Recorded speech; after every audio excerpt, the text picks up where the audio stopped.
Ladies and gentlemen, welcome to another edition of the Lashing Out Podcast, Nittany Sports Now Network. My name is Jarrod Prugar, and I'm joined by my friend and co-host, Kevin Quigley. Kevin, a lot happened on Saturday in college football, much like it has throughout the season, but this time it directly impacted Penn State.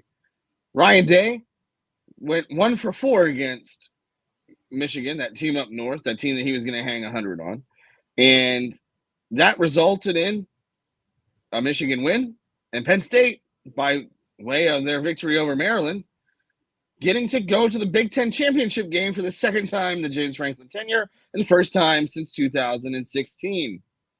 Yeah, and what a pleasant surprise it is because Michigan was, a 28.5-point dog or 24.5-point dog, some sort of mega dog to Ohio State. Game is in Columbus at the Shoe. It is the game. There is no way in hell Ohio State is going to lose to Michigan on Saturday. There's no way Ryan Day could lose 4 in a row. He's starting to look like Jimmy playing Ohio State. But it happens. Michigan plays it perfectly. Ohio State can't hit a field goal. Michigan had their own kerfuffles in the field goal game.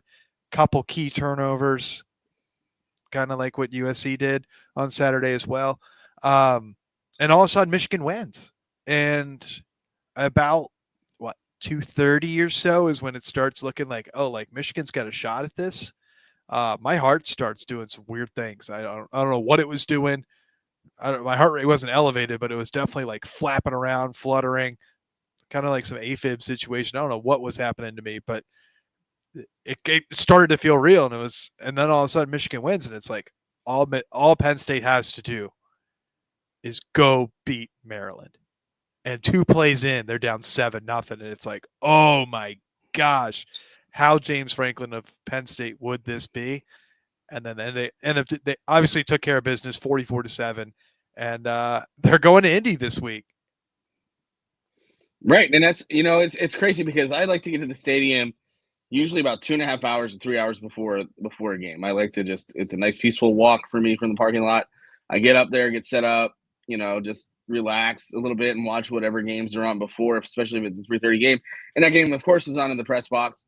And unlike other days before or other games, typically they'll encourage fans to get in early and be able to watch the earlier games.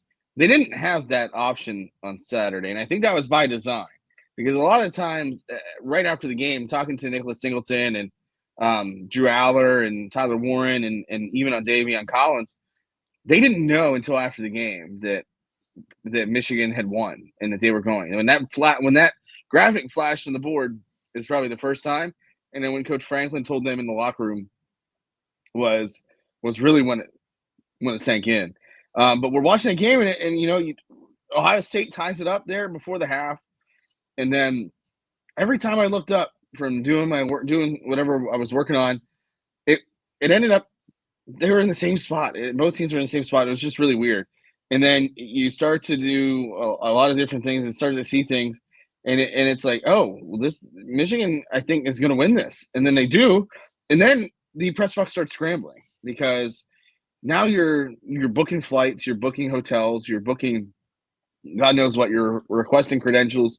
You're doing all kinds of different things. And this is while this game is going on. And then Singleton fumbles in the first play. Then the first play from scrimmage from Maryland is their only only plus play, really. And they hit a 25-yard touchdown pass. And then from there on, it was all Penn State, man. That defense is playing some serious football right now. Abdul Carter is being a monster. His first guy since 2015 in Carl Nassib who has double-digit sacks, which is impressive because this is the first time with his hand in the dirt.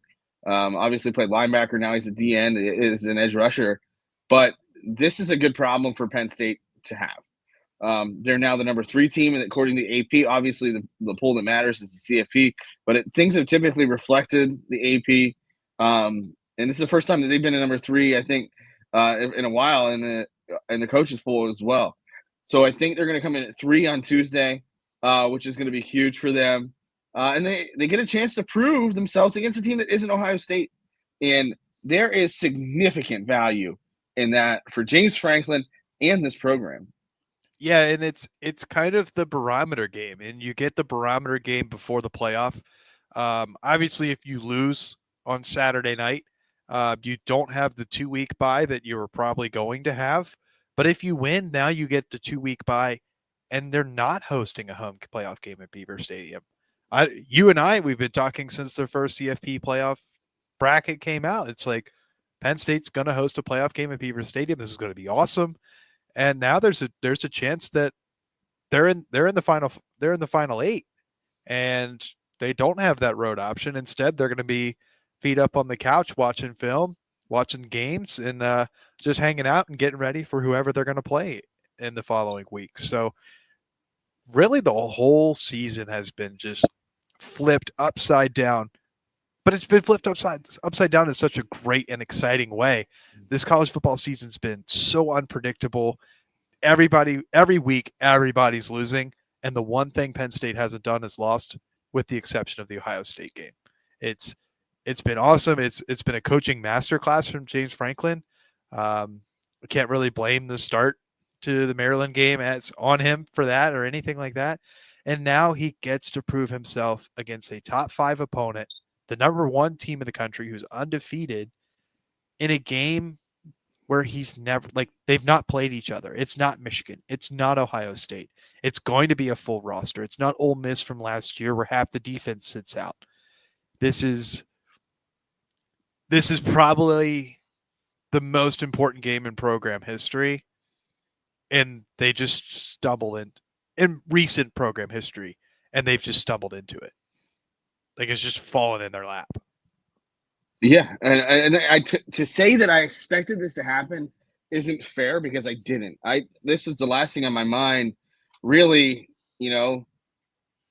Up until the second half of the Michigan game, did I think that Michigan was going to win? No, they were 6-5, and they were 2 touchdown underdogs on the road at the Shoe. I thought Ryan Day gets over the hump, and Penn State's going to find themselves probably around that 6 or 7 seed, host their home playoff game, which is great. It's convenient, right? But now it's a whole new ball game for Penn State, and this is a great spot to be in. We talked about, do you want to be in the playoffs? Do you want to be in the conference championship game? Do you not? Do you do, like, and what do you do? And to me, it's to win. It puts them on the fast track to the national championship. You have to win one game. What kind of swagger does the program have? What kind of swagger does the team have? What kind of confidence do they get if they go out and beat Oregon on Saturday?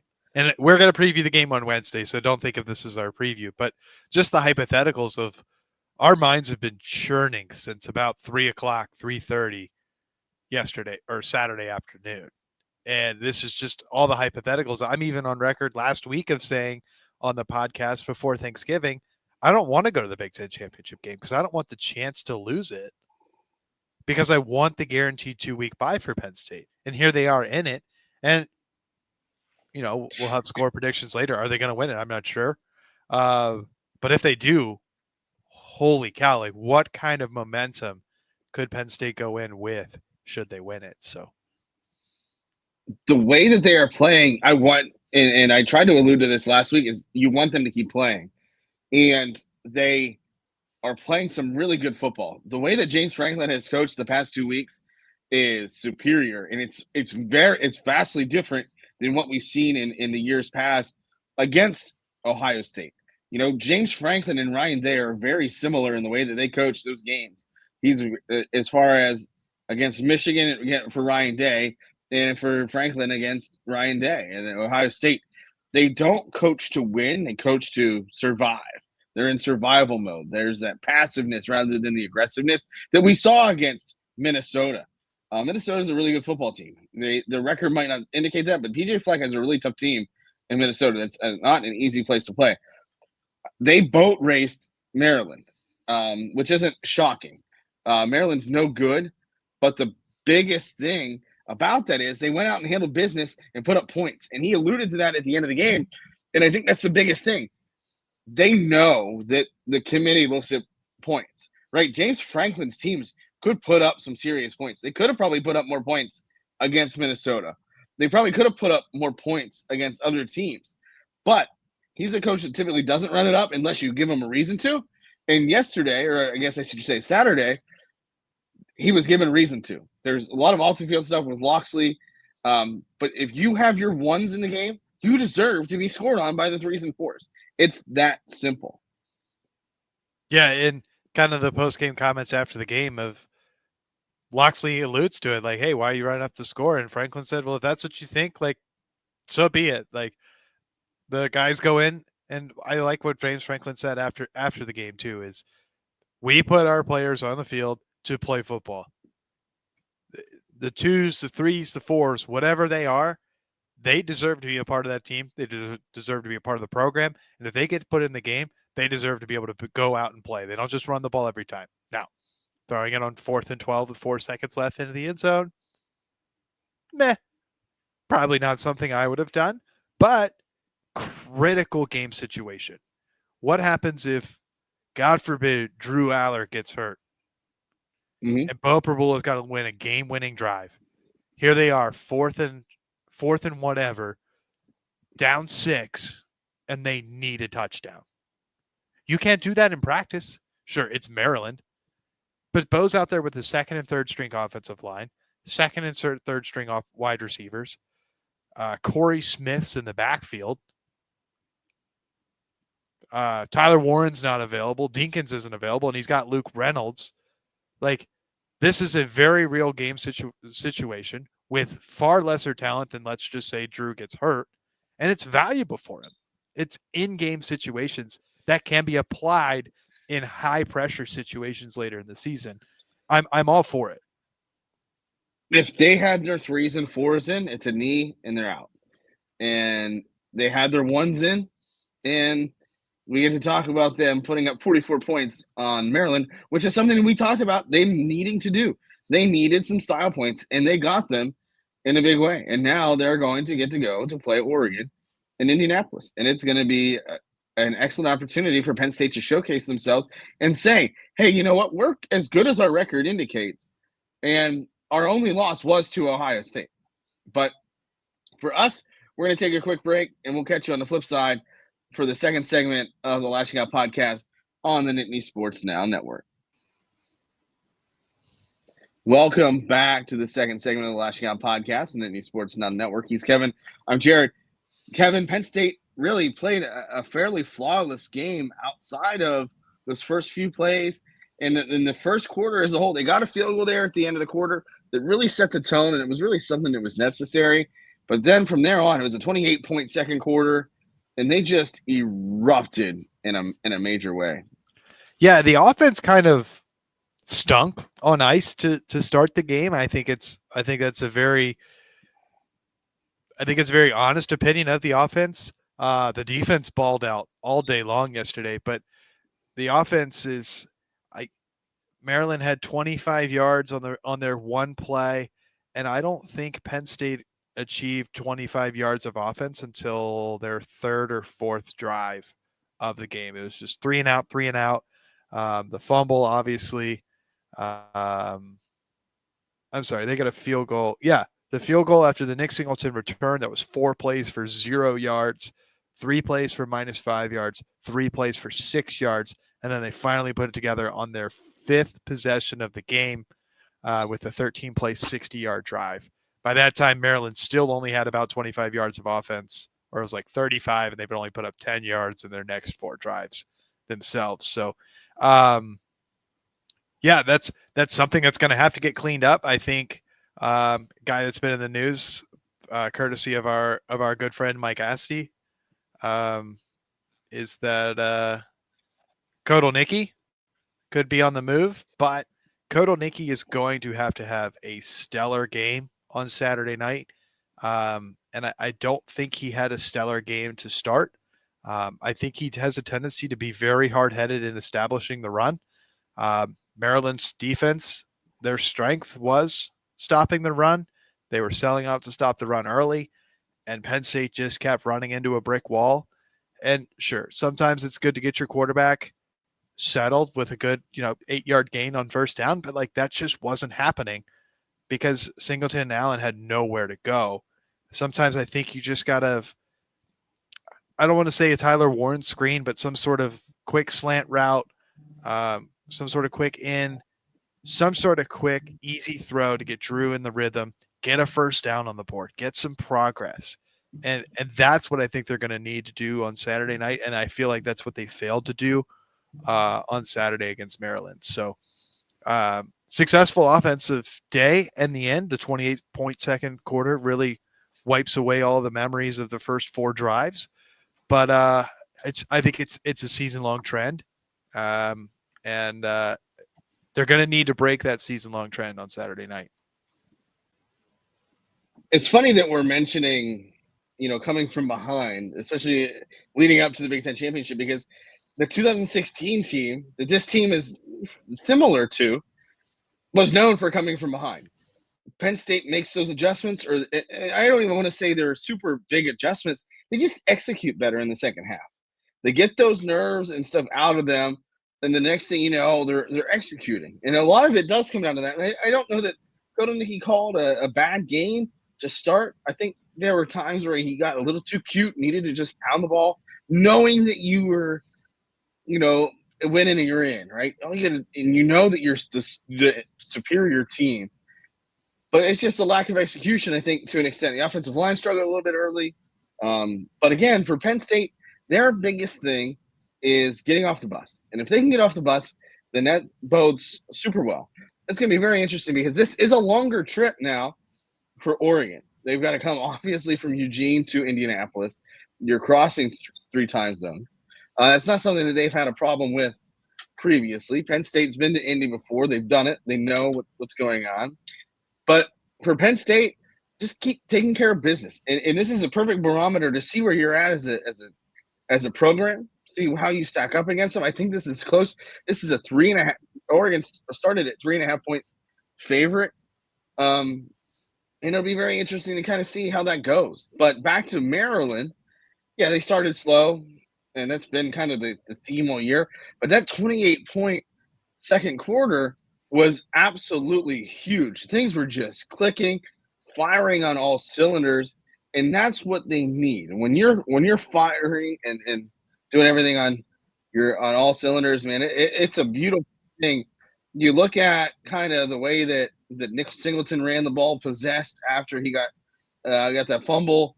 Drew Aller played really well. Bo Prabula, when he got in, was good, and Tyler Warren was Tyler Warren. So I mean, there was some serious ball being played, and it showed. And I think that's one of those situations where now they're able to go in and say, "Hey, listen, we're battle tested, and we're ready to go." And when you do that, I think it's a great situation for them to be in.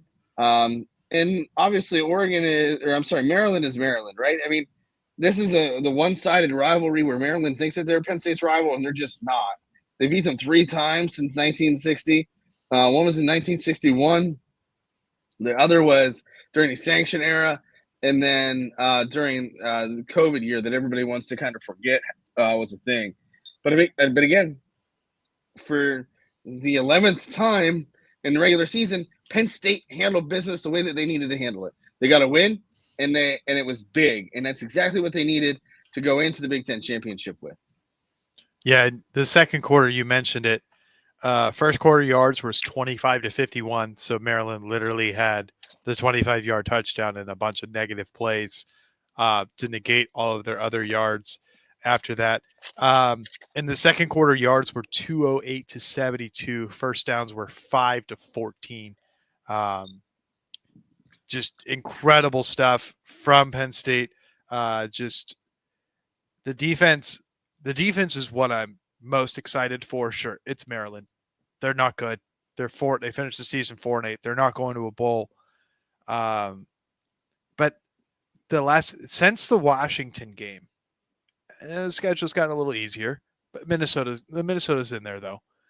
Since the Washington game, this defense has finally gotten home. The back end of the defense has finally meshed after the loss of KJ Winston. The secondary just really got reset because, they were looking for somebody to replace him. Jalen Reed replaced him, but Jalen Reed is needed elsewhere in the defense. I think it's fair to say that. DeJuan Lane had a good game. Zaki Wheatley has really come on strong. It has kind of allowed the defense to kind of normalize back to what it should be. And the defense got 6 sacks yesterday. It's just no pressure for MJ Moss at all, or no time for MJ Moss at all. He was just constantly under pressure. The Maryland offensive line probably had a game that they would like back, but the progression of this team in the last 3 weeks has been actually getting home, actually disrupting plays, and instead of just disrupting them, making them negative plays. Sure, it's not the 8-10 yard sacks, and they might miss a tackle, or the pressure makes the quarterback step up in the pocket, and now it's only a 2-yard loss versus a 6-yard loss. But they are getting home. They're wreaking havoc. They're creating negative plays, and they're getting teams behind the sticks. And that is going to be crucial for Saturday night. And I think the good thing is that when Washington put in their backup quarterback, Williams, was that his name?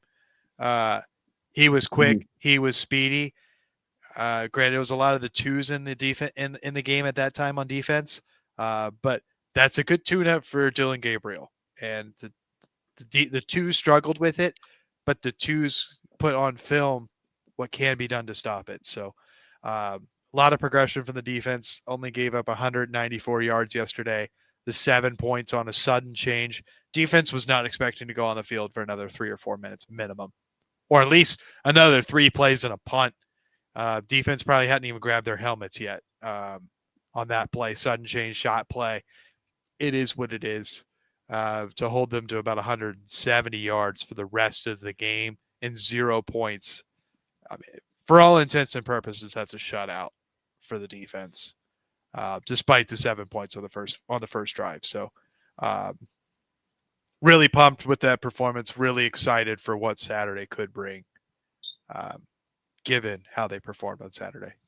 One bad play doesn't hurt them against Maryland. One bad play hurts them against Oregon, or has the potential to hurt them. It's going to be very interesting. I think they match up pretty well. We're going to talk a little bit more about what's going on around the rest of the country, because it was a wild day of college football. We've got brawls. We've got flags being planted at midfield. We've got upsets and everything in between. We're going to talk a little bit more about that in the third and final segment of the Lasching Out Podcast on the Nittany Sports Now Network. Welcome back to the third and final segment of the Lasching Out Podcast on the Nittany Sports Now Network. I'm Jarrod. He's Kevin. Kevin, chaos has been the name of the game all year, and Penn State has consistently been above it. They've consistently lost to Ohio State in James Franklin's tenure. They've consistently beat teams that they were supposed to beat throughout his tenure as well. And that is proving to be harder and harder every week. And for Penn State, that consistency has got them to the Big Ten championship game. That's why they are now playing against Oregon. They did what they needed to do each and every week, regardless of the loss against Ohio State, which you and I both had them at 11-1 on the year. With that upset, or not that upset, but with that loss against Ohio State. But teams like Alabama, Georgia went to 8 overtimes. Clemson laid an egg. You have teams like Syracuse in the ultimate redemption arc, with Kyle McCord beating Miami, and Syracuse beating Miami as Ohio State is losing to Michigan, to help send Clemson to the ACC championship game to take on upstart SMU, who I thought was going to win the ACC championship, and have been saying that for a couple months now. But there is just so much chaos in all throughout the country, and that's what makes this 12-team playoff so fascinating. Yeah, and the chaos really started Thursday night. Memphis goes to Tulane, wins. Yes. Big upset on Thanksgiving. Friday night, man, Georgia did everything in their power to lose. I'm ashamed to say I did fall asleep in overtime number 2, only because I was dog tired and I had a nice little blanket. I was all warm and snuggled up in my recliner, and that is a recipe for lights out, and it worked. So I'm ashamed to say I did fall asleep in that, but that was a collapse by Georgia Tech. The one place collapse, it was very aided by the referees. that was not a fun game to watch as far as some of those phantom holds. There was a targeting that wasn't called and things like that. Yeah, but the fumble late, Haynes King had That should have been targeting. 100%. I thought that should have been targeting. but But he played a stellar game. yes, I'm kind of sad that they didn't pull off that win, just for more chaos, more pandemonium, just one more thing that could have happened. Instead, it's an 8 overtime win. Bad look. Night game at home. Heavy favorites, Georgia. You've got to do better than that. the announcers made it very clear the seniors hadn't lost ever there. Yeah, we heard that about 50 times. So yeah, the weekend was awesome. Boise State handles business. Ole Miss handles business. Colorado handles business, but they're going to miss out on the Big 12 championship because the rest of the Big 12 happened. We got to talk Notre Dame USC. Yes, because on USC, man, they dominated the game in the stat column, but they did not dominate the game on the scoreboard, and that is a wild adventure. Because it turns out if you lose the turnover battle, it is very hard to win games, and when you're down, especially when they're returned to touchdowns. When you're down 7, you throw a 99-yard pick six. That one hurts. And then you're down 14, have a chance to get within 7 with like 2 minutes to go. You throw a 104-yard interception return for a touchdown. I was really pulling hard for USC. All of the crap on Twitter about Notre Dame not being ranked higher than Penn State really grinded my gears this week, and I was really rooting on the downfall. Yeah. 100%. And I think, it's crazy. USC won the possession battle. They had more penalties than Notre Dame. They did not beat them in the rushing category, but they had 360 passing yards. Now the problem with that is when you throw it that much, there's a lot of room for error, and they threw 2 gigantic pick sixes that ultimately cost them the game and they were deep in Notre Dame territory too. So they were big time. Like one was a 99-yard pick six. And that is ultimately what's crazy. I saw some writer, I think it was Nicole Auerbach, and she said that Notre Dame thumped USC, and I don't agree with that. I mean, she was 14 points. She was leading the charge on Notre Dame being ranked number 1 last week. I mean, it was disgusting. Right. Yeah, and I mean, obviously, NBC has a lot of money tied up in Notre Dame, and understandably so. That's their network, and the Big Tens, obviously. But 14 points is not a thumping of USC. I mean, they gave up. It was 14-14 at half, 21-21 after 3. Notre Dame scored 21 points there in the third quarter. But it's just one of those situations where you have to look deeper than the box score. You have to look deeper than the scoreboard. And when you do that, you see, that Notre Dame didn't play the greatest of games, but they still won. And again, that's what has mattered the most. More than anything this year, it's really who can win when it matters the most. And now it's conference championship season, and it has the potential to get even crazier because there's so much more that can happen moving forward. I mean, you've got Boise State UNLV for a playoff bid. Hold on, one more game recap. You want to talk about running up the score? Indiana had their starters in until 59-0 on Purdue. Yes. Yeah, they wanted that one, and it's the same situation with Penn State. You need style points. That's all that is to me, because you need those style points more than really anything. And it's just one of those situations where, like for Indiana, who has a terrible schedule, absolutely terrible, they needed it. They needed to run up the score, and they ran it up. And now they are not in danger of falling out of the top 12. Anything on flag planting? I want to get your opinion on flag planting. Michigan, obviously, that's the big one. UF does it yesterday. Arizona State shoves the trident in the ground at Arizona.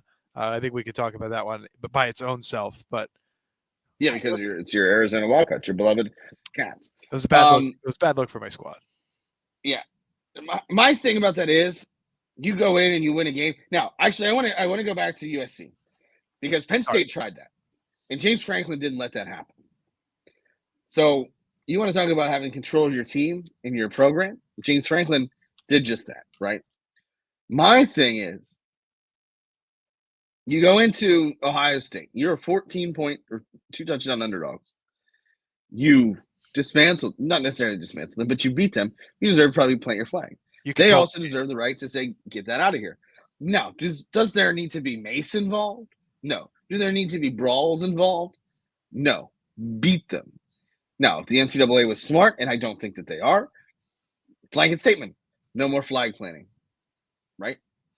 No more doing this at midfield. Shake hands, go alma maters, locker room, and it's done. But my thing is, if you don't want it to happen on your home turf, beat them.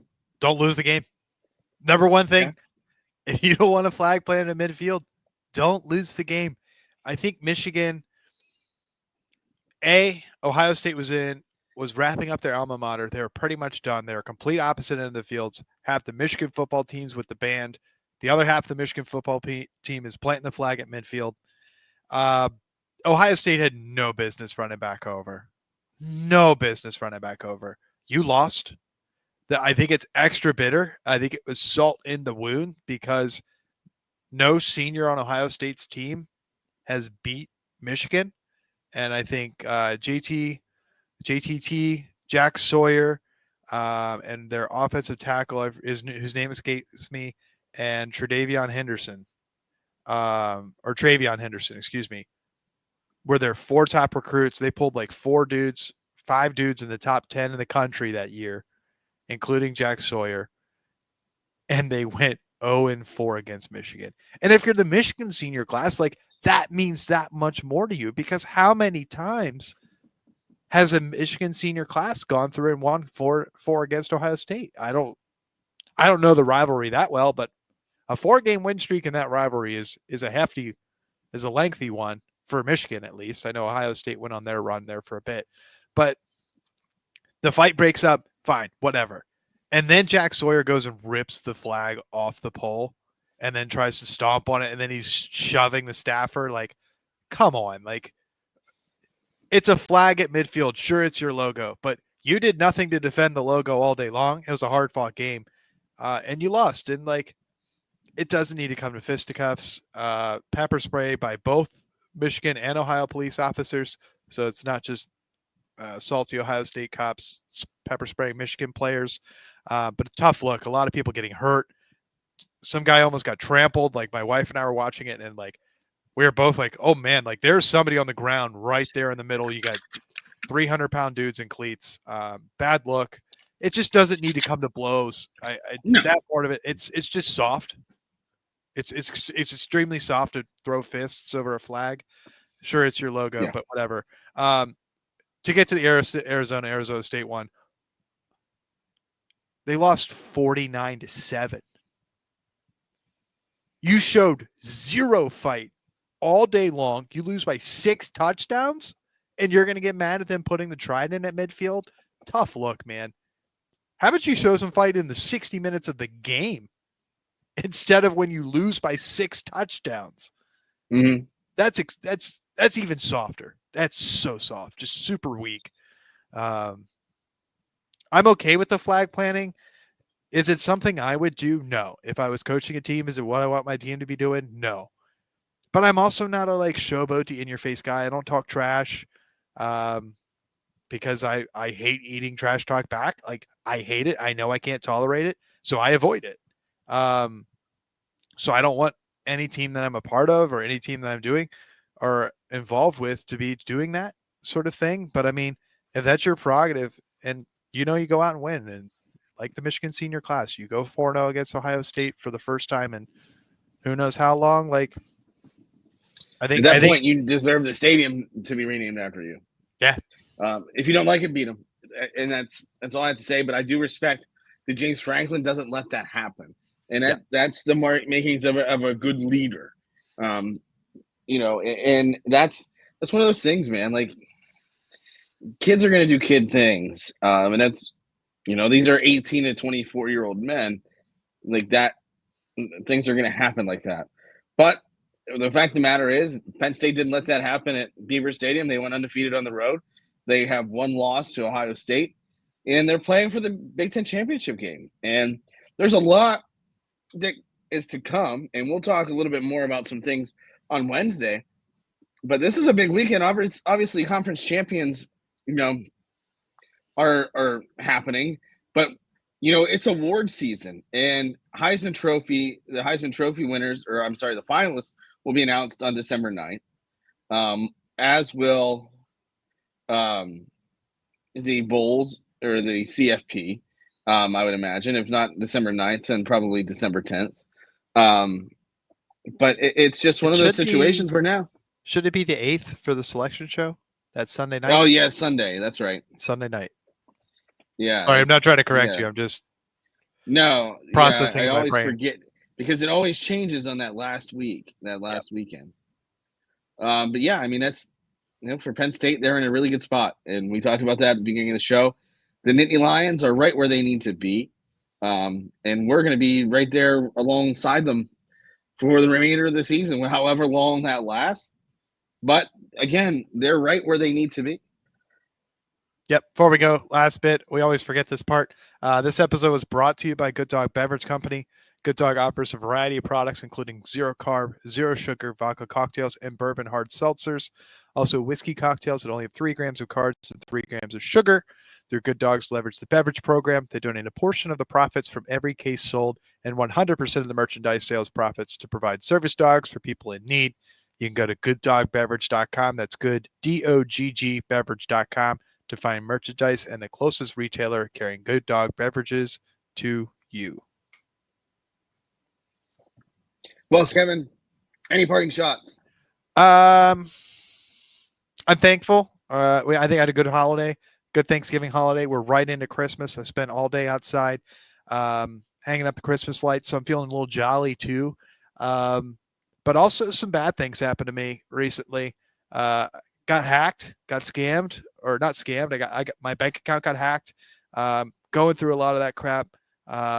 Nothing makes me more infuriated than scammers, hackers, stolen sympathy, fraudsters, anything of that nature. Anything that's depriving hard-earned money from innocent people for your own gain because you're too lazy to do whatever, or you spend more efforts into committing crimes, stealing other people's money than going out and earning your own. So through this holiday season, not that anyone listening to this would do such an act, but be kind. It's the holidays. Be cheerful. We've had a great 2024. Just be kind to people. Well said. For Kevin Quigley, this has been Jarrod Prugar on the Lashing Out Podcast and Nittany Sports Now Network. We'll catch you again later this week to preview the Big Ten Championship. Thanks as always for listening.